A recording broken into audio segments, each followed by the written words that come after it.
যুবক যখন সেজদায় যায়, যুবক তো জানে না, ও তো জানে আমার চলায় জমিন কাঁপে, ও তো জানে যে আমার চলায় এলাকা কাঁপে। হায়, ও জানে না ওর সেজদায় যে আরশ কাঁপে, ওটা ও জানে না। যদি জানতো তো এলাকা কাঁপাইতো না, যদি জানতো তো জমিন কাঁপাইতো না, ও সেজদা দিতে থাকতো আর আরশকে কাঁপাইতে থাকতো। যুবকের সেজদায় আরশ কাঁপে, আরশ। যুবক যখন সেজদায় যায়, সেজদায় পড়ে তো আল্লাহ ফেরেশতা, নাইলে এই হাদিস কোনোদিন আসতো না। আল্লাহ ফেরেশতাকে বলে উনজুর ইলা শাব মাযা ইয়াফআল, যুবকের দিকে তাকাতো কি করে আল্লাহ জানেন। তো ফেরেশতা বলে জাআলা আজলাহু ওয়া মাজালাহু লিআজলিক, সবকিছু বিসর্জন দিয়ে আপনার কুদরতি পায়ে মাথা ঠেকায় দিয়েছে। তা আল্লাহ বলে হাদা আবদি হাক্কা, এ আমার পারফেক্ট বান্দা, ইন্নী উবাহি বিহিল মালাইকা, তোমাদের উপরে আমি একে নিয়ে গৌরব করি। যখন সেজদায় চিৎকার দেয় সুবহানা রাব্বিয়াল আলা, আল্লাহ বলে সাব্বাহতানি সাব্বাহতুক, তুই আমাকে পবিত্র বললি, যাহ তুই পবিত্র, তোর গুনাহ মাফ, সেজদার থেকে উঠার আগে মাফ। আলাইতানি ফাআলাইতুক, মহান বললি, তুইও সৃষ্টির ভিতরে মহান। দুনিয়া আলারা তোকে কি দিবে? কিয়ামতের দিন আমি তোকে আরশের নিচে সুপার ডিলাক্স গ্যালারিতে বসাবো। গ্যালারিতে, সুপার ডিলাক্স গ্যালারি বোঝেন? 7 জনের ভিতরে একজন ওই যুবক যে যৌবন আল্লাহর সাথে বিনিময় করে। আল্লাহ বলে তাকে আমি আরশের নিচে গ্যালারিতে বসাবো। সাবআতুন ইয়াদিল্লুহুমুল্লাহু তাহতা দিল্লি। দুনিয়াওয়ালারা তোকে কি দিবে? দুনিয়াওয়ালারা অতক্ষণ দিবে যতক্ষণ স্বার্থ আছে। হইতে পারে স্বার্থ শেষ তো তোমার এতিম বাচ্চা, তোমার দুধের শিশুকেও এতিম করতে দুনিয়াওয়ালারা দ্বিধা করবে না, দ্বিধা করবে না। তোমার নববধূকে বিধবা বানাইতে দুনিয়াওয়ালারা দ্বিধা করবে না। অতদিন তুমি চামচ, যতদিন তুমি বোঝেন। রাগ হয়ে গেলেন? যুবক পায়ে হাত রাখি, মাপ চাই তোমাদের কাছে। অতদিন তুমি দুনিয়াওয়ালাদের কাছে দাম পাবে যতদিন তুমি চামচ হবে, চামচ। আল্লাহ বলে আমার কাছে দাম ভিন্ন, সত্য এটি। এই জন্য আসেন আজকের মজলিস থেকে ওয়াদা করে উঠি যে আজকের থেকে ভাববো যে আমি যে কোনো মুহূর্তে যেতে পারি। আমি বাবাইতে চাই, এই জন্য আমার কাছে পিছনে একটা প্রমাণ আছে। এই উম্মত যদি ভাবতে ভাবতে কোনো দিক দিশা না দেখে, আর যদি মাথায় হাত উঠায়া দিয়া চিৎকার দেয় আল্লাহ, কোনো দিকেই তো দেখি না, নিজেকে কি ধ্বংস করে ফেললাম, এটা মুখ দিয়া উচ্চারণ করতে দেরি, আল্লাহ ঘোষণা দিতে দেরি করেন না। ফালাম্মা তায়াক্কানতা বিল বাওয়ার ওয়া যানানতা আন্নাকা মিন আহলিন নার মানাহতু ইলাইকা রিদওয়ানি ওয়াল্লাইতু ইলাইকা গুফরানি ওয়া কুলতু লাকা লা তাহসান গফারতু লাকা যুনুবা ওয়াল আওসার ওয়া লিআজলিকা সাম্মাইতু নাফসিয়াল আজিজুল গফফার। আল্লাহ বলে তুই চিৎকার দিতে দেরি, আমি রেজার চাদর দিয়ে তোকে ডাকতে দেরি করি না, মাগফিরাতে ডুবাইতে দেরি করি না। তুই অনুভব করিস না, তোর পিঠে হাত রাখা আমি বলতে থাকি চিন্তা করিস না, গুনাহ খাতা মাফ করে দিলাম, তোর জন্যই তো আমি আজিজুল গফফার। এই জন্য চিন্তা করাইতে চাইতেছি। আসেন আজকের থেকে একটু চিন্তা করি যে আমি প্রস্তুত কতটুকু, প্রস্তুতি কতটুকু। এটার জন্যই আল্লাহওয়ালাদের সোহবত লাগবে, এটার জন্যই হক্কানি আলেমদের স্পর্শ লাগবে। মেরে দোস্ত, চোখের পর্দা একদিন খোলা যাবে। যদিও আজকে আমরা নিশাগ্রস্ত, কোরআনই বলে ওয়াতারান নাসা সুকারা, আজকে সবাই আমরা নিশাগ্রস্তের মতো। যুবক যৌবনের নিশায়, নারী নারীত্বের নিশায়, পুরুষ পুরুষত্বের নিশায়, বাড়িওয়ালা বাড়ির নিশায়, দোকানওয়ালা দোকানের নিশায়, হাটওয়ালা হাটের নিশায়, ঘাটওয়ালা ঘাটের নিশায়, রোডওয়ালা রোডের নিশায়, অফিসওয়ালা অফিসের নিশায়, আদালতওয়ালা আদালতের নিশায়। প্রত্যেক ব্যক্তি কসম খোদার আমরা নিশাগ্রস্ত, যার কারণে অনুভব হয় না কিছু। ঘোর একদিন কাটবে, খোদার কসম কাটবে। মালাকুল মউত হাত রাখতে দেরি, নিশার ঘোর কাটতে দেরি হবে না, নিশার ঘোর কেটে যাবে, আমাদের নিশার ঘোর কেটে যাবে। কবি শুধু শুধু বলে নাই ফাসাউফা তারা ইদান কাশাফাল গুবারু আফারসুন তাহতা রিজলিকা আম হিমার। কোরআনও এক জায়গায় বলতেছে তুমি অতি সত্তর দেখবে, অতি সত্তর তুমি দেখবে, বেশি দূরে না। তারাউনাহু বাঈদা ওয়া নারাহু কারিবা। আল্লাহ বলে ভাবতেছো তুমি অনেক দূরে, না না, আমরা দেখতেছি তোমার নাকের ডগায় চলে আসছে, তোমার দুয়ারে চলে আসছে। এই জন্যই আল্লাহর রাসূল দয়ার নবী সতর্ক করছেন উম্মতকে, আসবাহতা ফালা তানতাযিরিল মাসা। সকাল মিলল তো দুপুরের অপেক্ষা করো, বিকালের অপেক্ষা করো না। বিকাল মিলল তো সকালের অপেক্ষা করো না। এই জন্য আসেন, আল্লাহ ওয়ালাদের সোহবত লাগবে,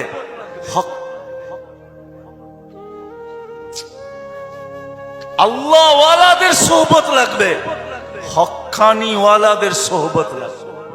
এদের সোহবতে যাবে যখন, সোহবত লাগবে, পরিবেশ লাগবে। ওই পরিবেশে যখন যাবেন, ওই সোহবতে যখন যাবেন, ওই জায়গায় যখন যাবেন, তখন পর্দা আস্তে আস্তে সরতে থাকবে। সূর্য যেমন উঠতে থাকে তো ঘন কুয়াশাও আস্তে আস্তে সরতে থাকে।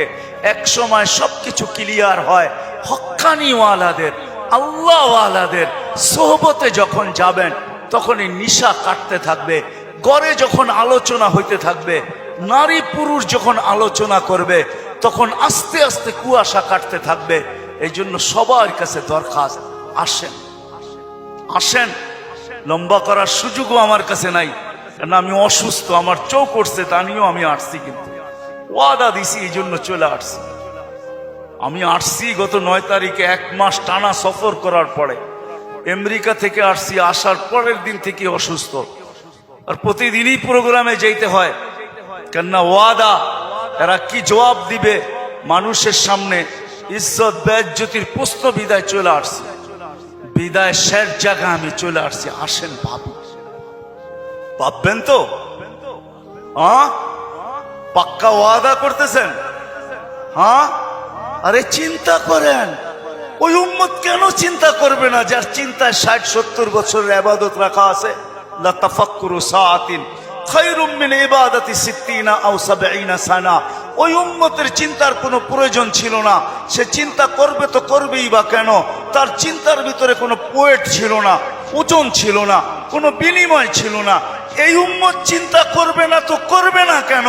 যার প্রত্যেক চিন্তার মুহূর্তের বিনিময় 60-70 বছরের ইবাদত দেওয়ার জন্য আল্লাহ প্রস্তুত। নাইলে এই হাদিস আমাদের দুয়ার পর্যন্ত আসতো তো আসতো কেন? একটু বিবেক দিয়া ভাবেন না? আল্লাহ বিবেক দিছে, ভাবেন। ভাববেন না কেন? ভাবেন, আপনি ভাবেন। ভাবনার দ্বারা কি হবে? একটু আগেই তো আমি হাদিস শুনাইলাম, এই উম্মতের ভাবনারও ওজন আছে। এই উম্মত ভাবতে দেরি, আল্লাহর রহমত উম্মতের দিকে ছুটে আসতে দেরি করে না। এই জন্য ভাববো, হক্কানি আলেম আর আল্লাহ ওয়ালাদের সোহবতে যাব। যাবেন তো? হ্যাঁ যাবেন?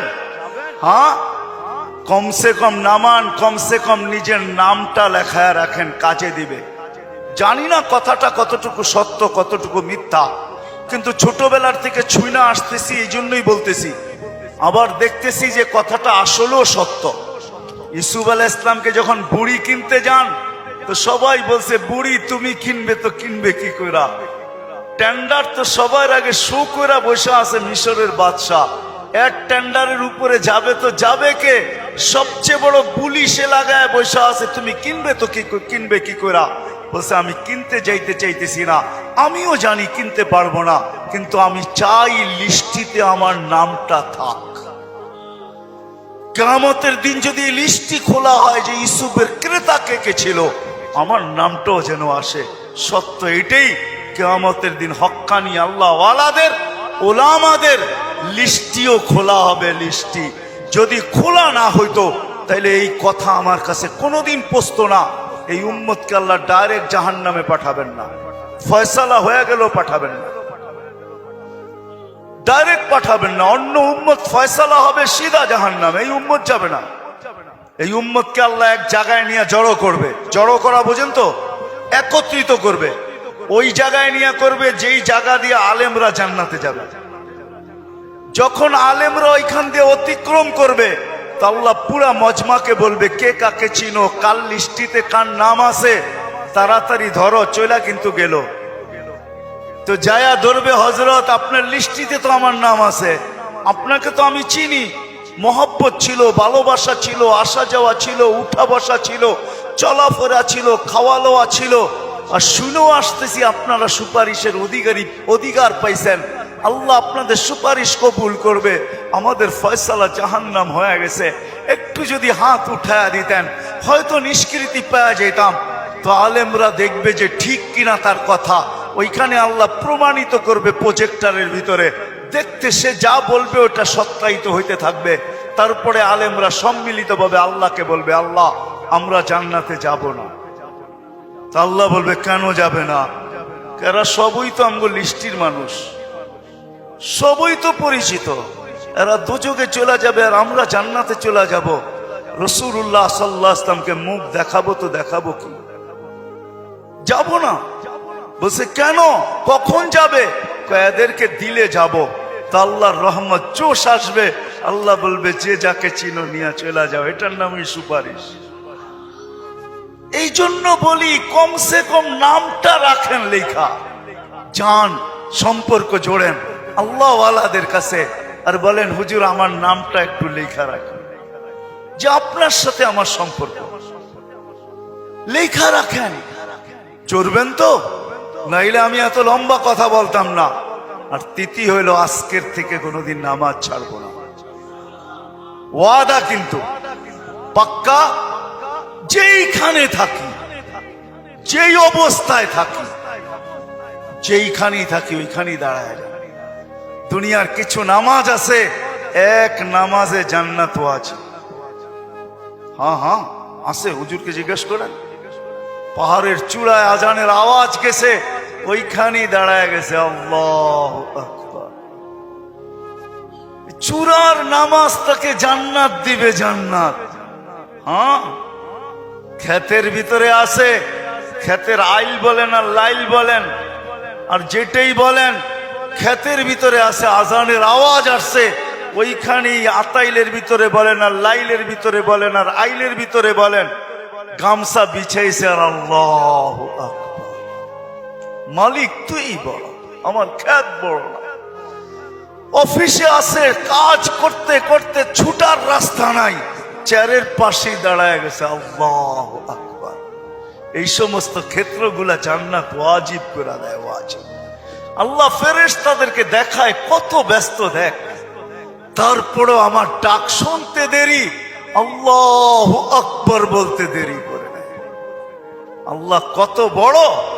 আমি যদি বিজ্ঞান পড়াইতাম আপনাদেরকে, তাহলে পড়াইতাম আল্লাহ কত বড়।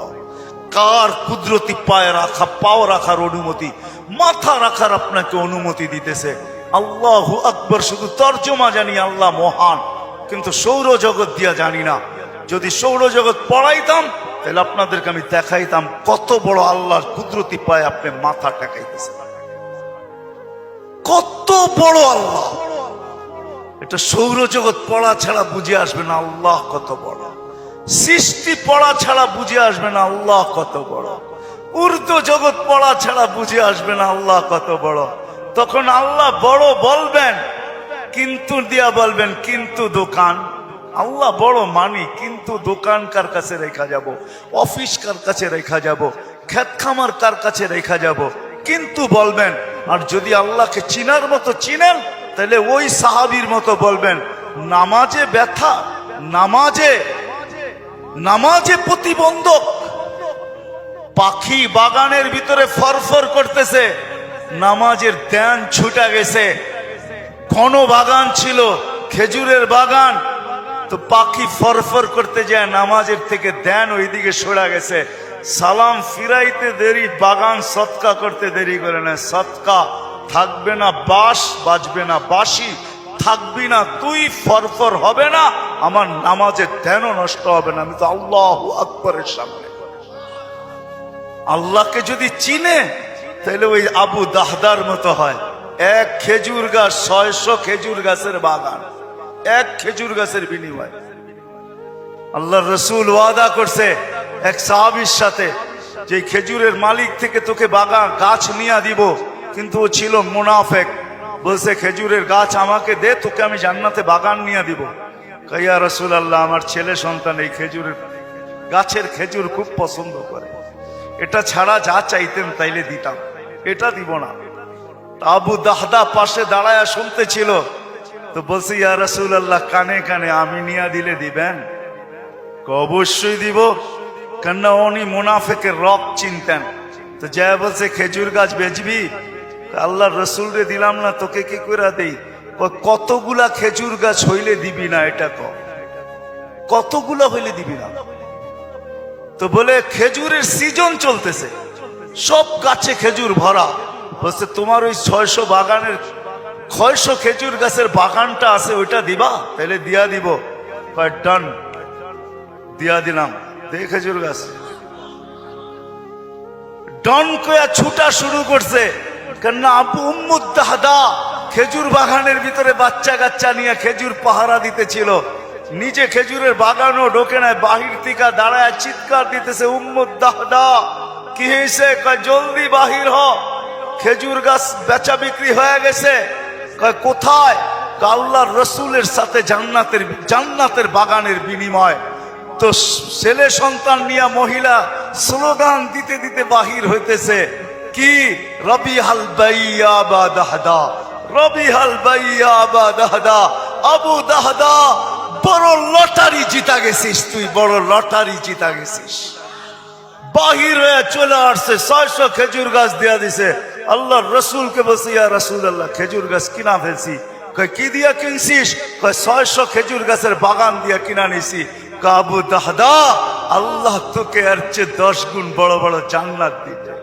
আমি তোর খেজুরের বাগান দেখতেছি জান্নাতের ভিতরে। সত্য এটা। ওরা চিনছে আল্লাহু আকবার কি জিনিস, ওরা চিনছে লা ইলাহা ইল্লাল্লাহ কি জিনিস, মুহাম্মদুর রাসূলুল্লাহ কি জিনিস। এই জন্য ওয়াদা করেন আজকের থেকে নামাজ ছাড়বো, পাক্কা ওয়াদা। যুবকরা কি বলে? পাক্কা ওয়াদা। ইনশাআল্লাহ হুজুর দোয়া করবে, তারপরে এখান থেকে উঠা যাব, এর আগে কেউ যাব না। আমি আপনাকে চোখ খুলে দেখাইতে পারি, আমার চোখে চোখ উঠার কারণে কথা বললে অনেক জোর লাগে। আবার কালকেও প্রোগ্রাম আছে, ডেলি আছে। আসছি আমি 9 তারিখে, 1 মাস সফর করার পরে টানা আমাদের তাবলিগি সফর ছিল। 1 ঘন্টার জন্য এরকম কোনো সুযোগ ছিল না থামার। তারপরও চলে আসছি। উঠা চলে যাবেন? আল্লাহওয়ালা মানুষ, একটু আগেই তো আল্লাহওয়ালাদের সোহবত বলতেছিলাম। ইনশাআল্লাহ ওনার দোয়া শুইনা, দোয়া নিয়া তারপরে যাব। আল্লাহ আমাদের সবাইকে আমল করার তৌফিক দান করে।